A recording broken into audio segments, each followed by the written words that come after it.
He thought I wouldn't notice that the tan line on his ring finger was completely gone. He was dead wrong. Honey, grab your wine, grab your snacks, and maybe grab a stress ball, because the story I am about to tell you is going to raise your blood pressure. I am not even joking. If you think you know what audacity looks like, you have not met my ex-husband. We are talking about 15 years of marriage, two beautiful kids, and a betrayal so calculated, so grimy, that I still get shivers when I think about it. Let me tell you how we got here. 2 weeks ago, my husband, let's call him Mark, and his brother, my brother-in-law Dave, decided they needed a break. Apparently, the brutal winters here in Minnesota were just too much for their delicate sensibilities, and they needed to go on a boys' trip to the beaches of Belize, just the two of them, a bonding experience. Now, look, I'm not the jealous type. I've been with Mark for 15 years. We have a 12-year-old son, Leo, and a 9-year-old daughter, Sophie. I trusted this man with my life. My sister, let's call her Lisa, is married to Dave. So we were one big happy family. We thought, sure, go get some sun, boys. We'll hold down the fort. So fast forward 2 weeks, we're at the airport. It's me, Lisa, and all the cousins. The kids made this giant glittery sign that said, "Welcome home, daddies." It was adorable. We're standing at the baggage claim, checking the monitors, and the anticipation was real. You know that feeling when you haven't seen your person in a while? You just want to squeeze them. Finally, the doors open and out they walk. And let me tell you, they looked good. I mean, movie star good. They were bronzed, glowing, smiling ear to ear. Mark spots us, his face lights up, and he drops his bags. Leo and Sophie scream, "Daddy!" and run into his arms. It was picture perfect. He spins them around, then he looks at me. He walks over, grabs my face, and kisses me like he's shipping off to war.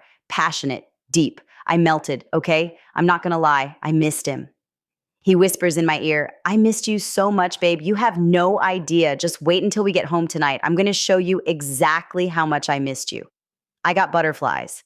After 15 years, that spark is precious, you know? We get everyone home. We do the whole look at the souvenirs thing. We get the kids fed and in bed. The house finally gets quiet. Mark looks at me with this smirk and says, "Go get in bed. I'm going to take a shower and get cleaned up. Be ready." I'm thinking, okay, game on. I get into bed, I'm waiting, feeling all giddy. A few minutes later, Mark comes out of the bathroom. Now, Mark has always been fit, but he was feeling himself that night. He walks out wearing just a towel. He drops the towel. He's standing there, posing, flexing a little. He wants me to admire the tan. And honestly, I did. He was golden brown. He looked like a Greek statue. He starts moving toward the bed, doing this slow, playful strut. He points to his chest, his abs, showing off how the sun hit him. "Look at that color," he says. "Belize was amazing." I'm smiling. I'm reaching for him. I grab his hands to pull him down onto the bed. I'm kissing his knuckles, working my way up his arm, and that's when it happened. I paused. I was holding his left hand. I looked at his ring finger. Now, listen to me closely. Mark has worn his wedding ring every single day for 15 years. He never takes it off. He sleeps in it, showers in it, works in it. Underneath that gold band, there has always been a stark, milky white strip of skin, a permanent tan line. It's the mark of a married man. But as I looked at his hand in the dim light of the bedroom, the skin on his ring finger was perfectly evenly tanned. There was no white line. It was solid bronze top to bottom. My stomach dropped through the mattress. It hit me so hard I almost threw up right there on the sheets. The only way that tan line disappears is if he took his ring off the second he stepped off the plane in Belize and kept it off for the entire 2 weeks. Why would a happily married man take off his wedding ring for a boys' trip to a tropical paradise? You know why. You all know why. He was still smiling, completely oblivious. He's trying to kiss my neck, and I just froze. My brain was screaming, "Get away from him," but my body was paralyzed. "What's wrong?" he asked, sensing the shift. I panicked. I couldn't confront him yet. I had a gut feeling, but I didn't have proof, just a tan finger. If I accused him now, he'd gaslight me. He'd say, "Oh, I took it off so I wouldn't lose it in the ocean," or some garbage like that. I faked a cough, a loud, hacking cough. "Oh my God," I choked out. "Mark, I am so sorry. I think that sushi we had for lunch is coming back to haunt me. I feel nauseous." He pulled back, looking disappointed. "Really? Right now?" "I'm so sorry," I said, scrambling out of bed. "I don't want to get you sick. I'm going to go sleep in the guest room. I need to be near the other bathroom." I grabbed a pillow and ran. I didn't go to the guest room to sleep. I went to the garage. I sat on a cold metal stool in the dark, shaking. I sat there for 2 hours, just staring at the wall. My mind was racing. If Mark took his ring off, Dave probably did too. They were together. If one was cheating, the other one was definitely covering for him or participating. I started replaying the last 2 weeks. The calls were brief. Bad reception, they said. We're just chilling at the hotel, they said. I realized something terrifying. If I'm right, my entire life is a lie. If I'm right, he didn't just cheat, he planned it. He premeditated it. He took that ring off with the specific intention of pretending he wasn't my husband. And if you're already shook, hit that like button because I haven't even gotten to the worst part yet. The level of deception I was about to uncover, it makes the ring thing look like child's play. I knew I needed evidence. Concrete, undeniable proof. The next morning, I played the part of the sick, loving wife. I made him coffee. I kissed him on the cheek, and yes, it made my skin crawl. He went to work. As soon as his car left the driveway, I went into FBI mode. I knew Mark and Dave were old school. They didn't really use Instagram or Snapchat. They used email. They were constantly emailing each other jokes, fantasy football stuff, work stuff. I went to our home computer. We shared passwords. I logged into his main email. Nothing. Just boring work stuff and spam. But then I remembered something. Years ago, Mark had a junk email he used for signing up for contests and sketchy websites. I wondered if he still had it. I tried to log in. Password incorrect. Interesting. He changed it. Now I know my husband. He's not a creative genius. He uses variations of the same 3 things: his favorite football team, our kids' birthdays, or his graduation year. I tried the kids' names, access denied. I tried his team, access denied. Then I tried a combination, Belize 2024, access granted. My heart was hammering against my ribs. I opened the inbox. It wasn't empty, it was full, dozens of emails, but not from Dave. They were from a woman named Candy and another one named Destiny. I clicked on the first thread. Can't wait to see you again, baby. Chicago is going to be wild. Chicago? He just got back from Belize. I scrolled down, and there it was, the smoking gun. It was an email thread between Mark and Dave. Mark: dude, that trip was legendary. I can't believe we pulled it off. The girls here have no clue. Mandy and Helen were wild. Dave: I know, right? Helen keeps texting me. We need to set up that Bears game trip next month so we can meet them in Chicago. I told Lisa I'm swamped at work, so I can't have sex for a week. I'm tapped out, bro. I felt like I had been punched in the throat. Mandy and Helen, they met 2 women in Belize. They spent 2 weeks with them, and now they were planning a reunion in Chicago. I printed everything, every dirty email, every photo. And yes, there were photos attached, photos I can never unsee. I sat there looking at the evidence of my husband's double life. He wasn't just having a fling, he was having a full-blown relationship. I had to tell my sister. Lisa needed to know. I called her. Meet me at our spot. Now, it's an emergency. When she arrived, she looked worried. Is it the kids? Is it mom? I didn't say a word. I just slid the folder across the table. Watching her read those emails was the hardest thing I've ever had to do. She went from confused to pale to red-faced to sobbing. He told me he loved me at the airport, she stammered. He bought me a necklace. He's trash, Lisa, I said, my voice shaking. They're both trash, and we are going to take them out. See, Lisa and I, we don't get mad. We get even. We sat there for 3 hours and hatched a plan. We knew about the Chicago trip. They were planning to tell us they were going to a Chicago Bears fan convention or some nonsense. We decided to play along. We had 2 weeks. For 2 weeks, I had to live with this man. I had to sleep next to him. I had to listen to him lie about his day. I told him I was still feeling under the weather. Lots of headaches, lots of early nights to avoid intimacy. He didn't seem to mind. He was probably saving his energy for Mandy. When he brought up the Chicago trip, I put on the performance of a lifetime. Oh, honey, that sounds so fun, I chirped. You boys deserve it. You work so hard. I even offered to book the hotel.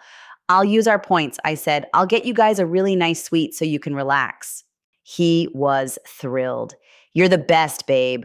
I booked the room, but I didn't book it for 2 guys. I booked 2 adjoining rooms, one for Mr. Mark and Guest and one for Mr. Dave and Guest. And then I made a phone call to the one person who hates cheaters more than I do, our father. Let's call him Papa Joe. Papa Joe is, well, he's a force of nature. He's wealthy, he's scary, and he adores his daughters. He also paid for both of our weddings and helped the guys start their businesses. When I told Papa Joe what was happening, the silence on the other end of the phone was terrifying. "I'll handle the travel arrangements," was all he said. The plan was set. Friday morning comes.